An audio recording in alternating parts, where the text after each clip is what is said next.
اللهم محمدا في جميع أفعاله ومحمد اللهم صل عليه مع صحبه وآله صلاة تكون لك رضاء ولحقه أداء. أما بعد، رسول صلى الله عليه وآله وسلم د سیرت نشبیتمه برخه په تیره برخه کې مو د صلح د حدیبیه بیان تر دې ځای پر رسولی و چې رسول صلی الله علیه وسلم تر خپل ځان د مخه د معلوماتو دپاره د خزاعه د قبیلې څخه یو نفر ولېږئ چې د قریشو حال ورته راوړي. اوس چې رسول صلی الله علیه وسلم عصفان ته نږدې سو، هغه د معلوماتو نفر ورته رالی او ویې ویل د کعب ابن لؤی اولادې یعنې قریشو د حبشانو قبیله او نور ډېر خلک ستا د جنګ دپاره راټول کړي دي او غواړي چې تا د مکې مکرمې څخه د ننوتلو منع کړي. رسول صلی الله علیه وسلم د خپلو اصحابو سره مشوره وکوله او ویې ویل نه مو د خوښه چې دغه خلک چې دا زموږ مخته راوتلي دي دوی د هلته پرېږدو او موږ د دوی پر کورو حمله وکړو. که دوی د هلته زموږ په انتظار ناست ول نو به غمجن کښېني، او که د خپلو کورنیو د خلاصولو دپاره رالل هلته بې غاړې ورپرېږدو، او که غواړي چې مکې مکرمې ته رهي سو، که مو څوک په مخ کې ودرېدل د هغو سره به جنګ وکوو. دغه دوې لارې دي، کومه یوه مو خوښه ده؟ ابوبکر صدیق رضی الله عنه وویل الله او رسول الله صلی الله علیه وسلم ښه پوهېږي، مګر موږ د عمرې دپاره راغلي یو، نه د جنګ دپاره. که چیرې زموږ او د کعبې شریفه په منځ کې څوک ودرېږي د هغه سره به جنګ وکړو. رسول صلی الله علیه وسلم وفرمایل نو د الله په نامه سره درځئ. مسلمانانو د دغه راوتلو خلکو کورونه پرېښول او مخ پر مکه مکرمه باندې رهي سول. هلته چې قریشو ته د رسول صلی الله علیه وسلم د راوتلو خبر رسېدلی و، نو یې یو مشورتي مجلس جوړ کړئ چې په هغه مجلس کې داسې فیصله وکوله چې په هره طریقه سره چې وي مسلمانان به نه پرېږدو چې مکې مکرمې ته داخل سي، نه د عمرې دپاره نه د بل مقصد دپاره. اوس چې رسول صلی الله علیه وسلم د مکې مکرمې اراده وکوله او د هغه راوتلو خلکو د کورو څخه یې مخ واړوئ، دلته بیا یو سړی چې بشر ابن سفیان نومېدی او د بني کعب څخه و، هغه ورته رالی والقریشو په زیتوا کې درته اړولي دي او 200 سپاره د خالد ابن ولید په مشرۍ باندې د مکې مکرمې پر عمومي لار باندې ستا د منع کولو دپاره ولاړ دي. قریشو د جنګ دپاره تیاري او آمادګي نیولې وه. پوره لښکر یې تر مکې مکرمې د باندې را ایستلی و او د حرم پر حدودو یې اړولي ول. اوس به د مکې مکرمې د ښار او د حرم په باره کې څه معلومات درته بیان سي. د مکې مکرمې په ښار کې کعبه شریفه ده چې پر شاوخوا یې مسجد دی او دغه ځای ته مسجد حرام ویل کېږي، او د مسجد حرام پر شاوخوا بیا یو ډېره پراخه منطقه ده چې هغې ټولې منطقې ته حرم ویل کېږي. د حرم په مځکه او په منطقه کې د مکې مکرمې ټول ښار داخل دی، بلکې تر ښار د باندې ډېرې نورې منطقې هم په حرم کې داخلي دي. حتی مینا هم په حرم کې داخله ده، خو عرفات بیا تر حرم د باندې دی. مقصد دا چې د حرم منطقه ډېره پراخه منطقه ده او په دغه حرم کې جنگ او ښکار نه دی روا، حتی د ونو پرې کول او د وښو پرې کول هم نه دي جایز. دا د امن منطقه ده او ټول قسم تجاوزونه پکښې حرام دي. حتی په جاهلیت کې هم هلته جنگ نه کېدی او هلته جنگ حرام و. بیا نو د حرم څخه د باندې یو بله منطقه ده چې هغه ته میقاتونه ویل کېږي. میقات یا میقاتونه هغه ځایو ته ویل کېږي چې د حج یا د عمرې نیت د هغه ځای څخه کول کېږي. تر دغه میقات بې له احرامه تېرېدل نه دي روا، که څه هم دغه د احرام مسله په مذاهبو کې اختلاف لري، خو دلته زموږ مقصد قصه ده نه د احرام مسله، چې هغه د احرام احکام بیا خپل ځان ته جلا مفصل بیان لري. څنګه چې د رسول صلی الله علیه وسلم د عمرې اراده وله، نو یې د میقات څخه احرام وتړئ او دغه ټوله لار چې 500 کیلومتره یا تر دغه هم زیاته ده تر مکې مکرمې پورې رالی. خو دلته بیا قریش پر هغه حرم د باندې وروتلي دي چې په هغه حرم کې خو جنگ نه دی روا چې تر حرم د باندې جنگ وکړي. قریش ولې تر حرم د باندې وروتلي دي؟ ځکه که رسول صلی الله علیه وسلم د حرم منطقې ته داخل شي بیا نو ایستل یې مشکل دی، ځکه په حرم کې جنگ نه دی روا. او که بیا په حرم کې جنگ ورسره وکړي دغه خبر په عربو کې بیا نشریږي چې قریش په حرم کې خلک وژني او جنگ ورسره کوي نو د حرم عزت او حرمت ماتیږي چې دا کار په عربو کې ډیر بد او ناروا کار دی نو قریش ډیر کوشش کوي چې مسلمانان د حرم منطقې ته نشي داخل ځکه که حرم ته ننوځي بیا دوی د امریکا کولو څخه څوک نشي منع کولی اوس قریش د مکې مکرمې او مدینې منورې پر هغه لویو او عمومي لارو باندې تر حرم د باندې ولاړ دي او د مسلمانانو د جنگ لپاره د تیارسي په حالت کې دي د دغه لشکره سره د قریشو ځینې مشران هم ورسره دي خو ټول مشران نه دي ورسره چې د هغې جملې څخه چې په مکه کې پاتې دي ابو سفیان دی چې په دغه وخت کې دی په مکه مکرمه کې عمومي مشر هم و دا د نن په مکه مکرمه کې دی د لشکره سره نه موجود او د قریشو لشکر قسم کړی و چې مسلمانان به حرم ته د نن نه پرېږدو نه د عمرې لپاره نه د بل کار لپاره قریشو د سپرو یو ډله او یو ټولۍ جوړه کړې وه چې مشر یې خالد بن ولید و او په دغه وخت کې پر هغه خپل دین و یعنې پر شرک و او دې ټولۍ شاوخوا پیرې او ګزمې کولې لکه د مخه چې مې درته وویل یو نفر چې نوم یې بشر ابن سفیان و دا رسول صلی الله علیه وسلم ته رالی او خبر یې ورکړي چې قریش د جنگ لپاره راوتلي دي او د پړانګانو پوستونه هم اغوستي دي د قریشو دا عادت و چې د سخت جنگ اراده به وله نو به د پړانګانو پوستونه واغوستل رسول صلی الله علیه وسلم وفرمایل د قریشو پر حال دی افسوس وي څه تاوان ورسوي کېزه د خلکو سره پرې ایښی وای یعنی زما او د خلکو په مابین کې نه وای راوړېدلی که زه پر خلکو کامیابه سوی وای دا د دوی کامیابي و زما شرف او عزت د دوی شرف او عزت دی او که بیا چیرې زه وژل سوی وای دا هغه شی دی چې دوی غواړي قریش ولی دغه عناد او عداوت کوي حتی غواړي چې د عمرې څخه مې منع کړي د قریشو د دغه موقف او د دریځ څخه رسول صلی الله علیه وسلم ډیر خواشینی او ناراضه شو قریش هیڅ نه نرمیږي حتی نه غواړي چې رسول صلی الله علیه وسلم ته د عمرې کولو اجازه ورکړي بیا نو رسول صلی الله علیه وسلم اصحاب کرامو ته وویل چې په تاسو کې داسې څوک شته چې د قریشو د لشکر تر شا مو تیر کړي یعنی د غیر مشهورې لارې څخه مو حرم ته داخل کړي ځکه مکې مکرمې ته د داخلېدلو لارې معلومې او مشهوره وي خو اوس چې رسول صلی الله علیه وسلم د مدینې منورې څخه د عمرې لپاره رالی نو غواړي چې پر یو نابلده لار مکې مکرمې ته ننوځي او د قریشو د شر څخه خلاص شي یو د اصحاب کرامو وویل یا رسول الله زه دې پر نابلده لار باندې حرم ته داخلوم رسول صلی الله علیه وسلم وفرمایل درځه دا سړی روان شو او مسلمانان یې پر داسې لار باندې رهي کړل چې هغه اصلا لار نه و ډېر تکلیف ستړیا او مشکلات ورتېر شول 1400 نفره پر داسې لار رهي دي چې هغه لار نه ده ډبرې زوزان لوړې او کښته غرونه او شیلې ډېر په تکلیف او په زحمت سره رهي دي خو بیا هم صحیح لار ده ځکه مسلمانان د کفارو د لشکر تر شا تیر شول کفار په هیڅ نه ول خبر دوی تر اوسه د مسلمانانو د راتګ په انتظار کې ول مګر مسلمانان تیر شول او د کفارو د لشکر شاته ول اوس نو رسول صلی الله علیه وسلم او مسلمانانو د حرم منطقې ته قرار ورنږدې کیږي او کفار له هلته پر خپل ځای په انتظار دي مسلمانان دونه مخ ته ولاړل چې د حرم علامو ته ورسېدل په هغه وختو کې هم قریشو داسې خاصه علامې ایښولې چې په هغه سره د حرم منطقه معلوموله دا د دې لپاره چې د دغه ځای څخه باید د حرم احترام او عزت وساتل شي لکه نن ورځ چې د حرم د منطقې د پیژندلو لپاره خاص څلي یا د دروازې د شش قسم ډیر ښایسته او ځلانده علامې ایښول شوي او جوړې شوي دي نو رسول صلی الله علیه وسلم او مسلمانان دغه د حرم علامو ته ورنږدې شول چې د دوی او د حرم د علامو په منځ کې څو ګامه یا څو قدمه وه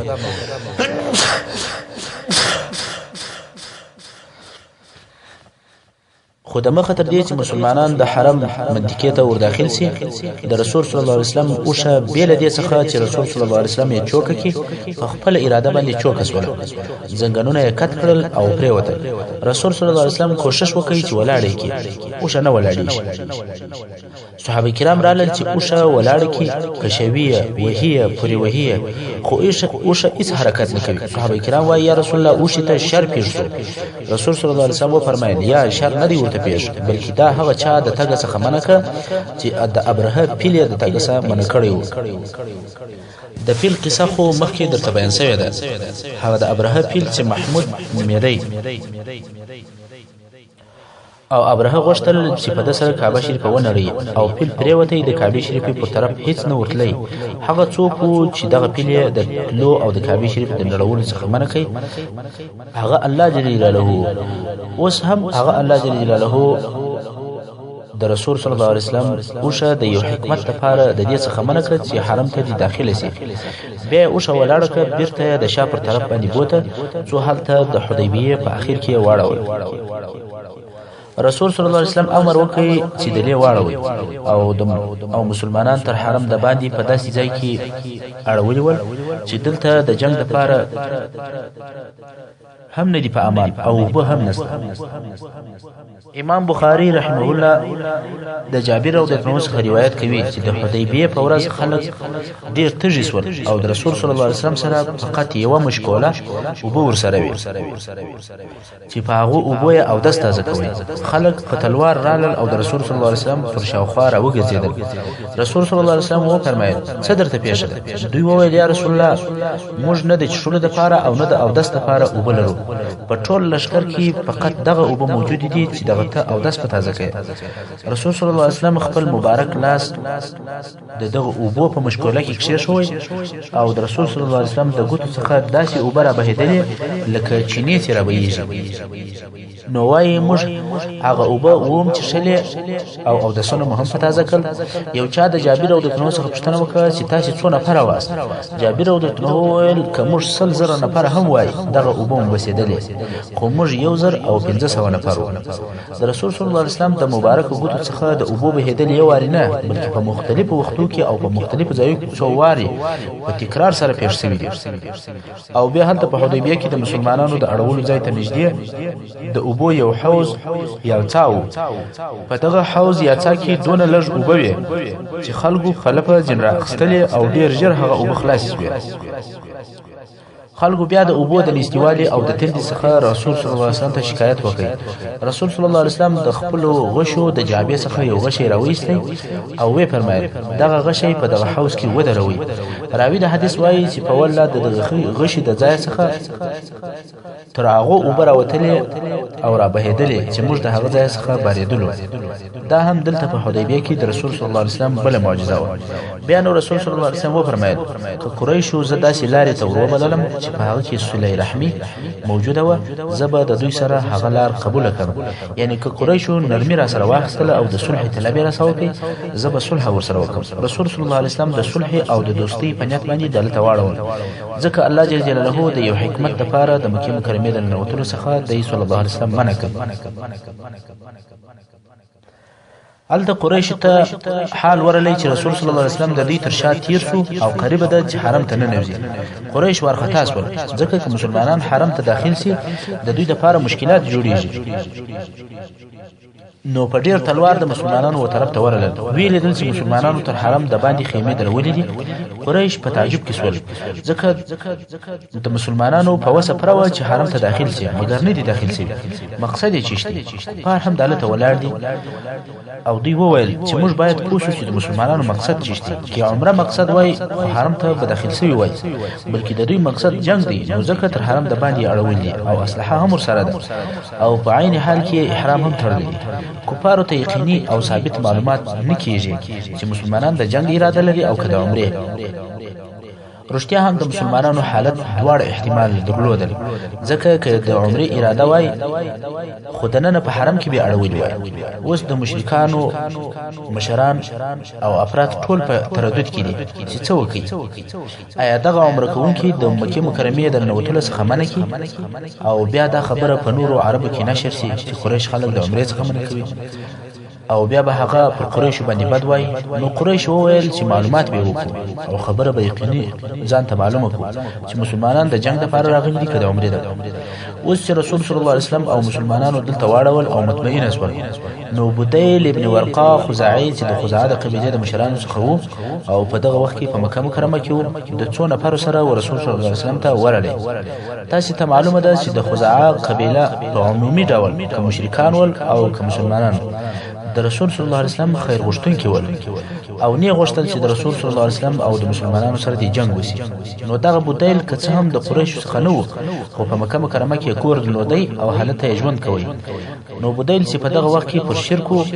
او بیا په ورسته کې مسلمان شو رسول صلی الله علیه وسلم ته ورغلی او ورته ویل کعب ابن لؤی یعنی قریش د لشکره سره په حدیبیه کې دوی اړولې دي چې ستا سره د جنگ کولو اراده لري او کعبه شریفه ته دې نه پرېږدي. رسول صلی الله علیه وسلم وفرمایل موږ د چا د جنگ لپاره نه راغلي بلکې موږ د عمرې د ادا کولو لپاره راغلي. قریش هم جنگ ستړي کړي دي او تاوانونه ورسولي دي. که د دوی خوښه وي زه به دوی ته څه مهلت ورکړم ما او خلک دې سره پرېږدي. که زه پر خلکو غالبه سوم بیا نو د دوی خوښه ده. که هغه شي ته داخليږي چې خلک پکښې داخل شوي دي داخل نشي یعنی که اسلام ته داخليږي داخل نشي او که داسې نه وي نو هوسا خو به شي. او که قریش بې له جنګه بل شی نه قبلوي نو زما د قسم په هغه ذات وي چې زما نفس د هغه په اختیار او په قدرت کې دی چې د ازما پر دین به تر هغه ور سره وجنګېږم چې یوازې غاړه مې پاتېږي یعنی تر څو چې یوازې زه پاتې کېږم لا به هم پر دغه دین باندې جنګېږم. بودیل وویل زه به قریشو ته دغه ستا خبر ورسوم. نو بودیل قریشو ته ورغلی او ورته ویل زه اوس د دغه سړي د طرفه سره رالم چې مقصد یې محمد صلی الله علیه وسلم او ما د هغه څخه څو خبرې واورېدې که مو خوښه وي هغه خبرې به درته بیان کړم.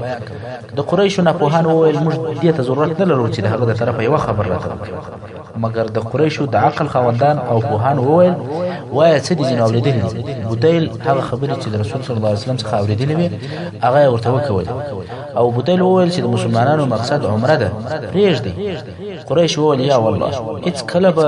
راڅخه رانیسي که څه هم د عمرې دپاره وي مګر زموږ په اجازه ده به اول زموږ څخه اجازه اخیستې وای بیا به راغلی او بل ته څه پوه شوې چې دی صلی الله علیه وسلم د عمرې دپاره راغلی. بودیل وویل دغسې خبرې مې ځینې واورېدې. قریش وویل دا صرف د خولې خبرې دي موږ یې څنګه ومنو. قریشو د تاکید او د پوره معلومات لپاره یو بل مشر ورولېږئ چې نوم یې مکرز ابن حفص و. کله چې مکرز وررهي سو او رسول صلی الله علیه وسلم ولیدی نو یې وفرمایل دا د غدر او د خیانت سړی دی. څنګه چې دغه د دوو لښکرو په مابین کې چې دوی مخ په مخ سره اړولي ول او دوی د دوی په مابین کې ډېره زیاته لار او مسافه نه و موجود نو دغه نفر به پر پښو باندې تلل او راتلل. نو کله چې رسول صلی الله علیه وسلم دغه مکرز ولیدی وی فرمایل دغه سړی غادر او چمباز دی. مکرز د مسلمانانو لشکر ته ورغلی. رسول صلی الله علیه وسلم هغه خبرې ورته وکولې چې بودیل ته یې کړې وې خو مکرز بې له دې څخه چې د چا سره نورې خبرې وکړي په صحابه کرامو کې ګرځي هاخوا دېخوا ګوري ټول حالات تر نظر باسي. چې کله اطمینان وسو نو بیرته ولاړی قریشو ته ورغلی او ورته ویل والخبره نامعلومه ده شاید د عمرې نیت وي او شاید د جنګ نیت وي ځکه اسلحه ورسره ده. قریش ورته وویل تا خبرې ورسره وکولې پوښتنې دې ځینې وکولې ده ولیعه. قریش وویل دا نه ده صحیح یو بل نفر به ورولېږو چې پوره معلومات یې ورکړي. نو یې د حبشانو د قبیلې یو مشر چې حلیس ابن علقمه نومېدی او په دغه وخت کې د هلته په مکه مکرمه کې موجود و دا یې ورولېږي. د حبشانو قبیله څنګه د هلته په عربو کې موجوده و هغه داسې کم ریان چې د پخوا څخه په جزیرة العرب کې موجود ول او بیا د وخت په تېرېدلو سره ازادېدل. هغو په یو منطقه کې ځایونه جوړول او سره یو ځای کېدل او د ځان دپاره یو قبیله په وجود راوړه چې د احابیش قبیله به ورته ویل کېدل او د وخت په تېرېدلو سره د دې قبیلې سره ډېره لو او قوي قبیله جوړه شوه. دغه خلک اصلا حبشان او د حبشې ول څنګه چې ډېر وخت یې په عربو کې تېر کړي نو یې ژبه هم عربي و لباس او عادت یې هم د عربو او د مشرکانو ول مګر بیا هم د احابیش په نامه سره مشهوره او معروفه وه او د احابیش قبیله به ورته ویل کېدل. خو څوک بیا وایي چې یا دغه قبیله چې د احابیش په نامه سره ده دا یو عربي قبیله ده او د بني کنانه د پښې څخه ده. نو حلیس ابن علقمه د احابیش د قبیلې مشر په دغه وخت کې په مکه مکرمه کې موجود و. قریش ورته وویل یا حلیس ته ورسه او معلومات یې وکړه چې دغه خلک د چیش دپاره راغلي دي حلیس ابن علقمه ورهیسو دغه د احابیشو قبیله هم لکه نور عرب مشرکان ول د بوتانو عبادت یې کوي حج او عمره به کول ټول کارونه د مشرکانو پر قسم کول اوس چې رسول صلی الله علیه وسلم دغه د حبشانو رئیس حلیس ولیدي نو وی فرمایي دغه سړی د هغو خلکو څخه دی چې د هدیو عزت او احترام لري هغه اوشان چې په حرم کې حلاليږي ودته مشرف او محترم دي او هغه څوک چې بیت الله ته هدی راولي هغه هم د محترم او معزز دي نو رسول صلی الله علیه وسلم فرمایل کله چې دغه د حبشانو رئیس را نږدې شي دغه هدی او قرباني د مخته وروباسي چې ویني کله چې حلیس ابن علقمه را نږدې شو مسلمانانو هم هدی راويستل او تلبیه یې ویل حلیس چې هدی ولیدل او د دوی تلبیه یې واورېدل نو ویل سبحان الله قریش ته دا نشي چې دغه خلک د بیت الله څخه منکي دغه هدی او تلبیه دا په خپل یو ښکاره علامه ده چې مسلمانان د عمره اراده لري نو حلیس برته قریش ته ورلی او وی فرمایل سړی د عمره اراده لري قریش وویل ته څه پوښتنه حلیس وویل هدی ورسره دی قریش د ډیره سخت خبره وکوله او سخت جواب یې ورکړ هغه داسې چې ورته ویل چې ته صحرایي په دې شانو نه پوهېږې حلیس د قهر ورلی ولیا قریش موږ ستاسې سره پر دې وعده نه ده کړې تاسې به د بیت الله څخه هغه کسان منع کوئ کوم چې د کعبې شریفې د تعظیم لپاره راځي آیا هغه کسان د بیت الله څخه منع کیږي چې د بیت الله د تعظیم لپاره راځي هغه راغلي دي چې د کعبې شریفې تعظیم وکړي او هدیه راوستي دي او تاسې منع کوئ که تاسې دوی نه پرېږدئ د دوی او د کعبې شریفې په منځ کې درېږي قسم په والله زه به د حبشانو قبیله پر تاسې راپورته کړم او پر تاسې به حمله وکړم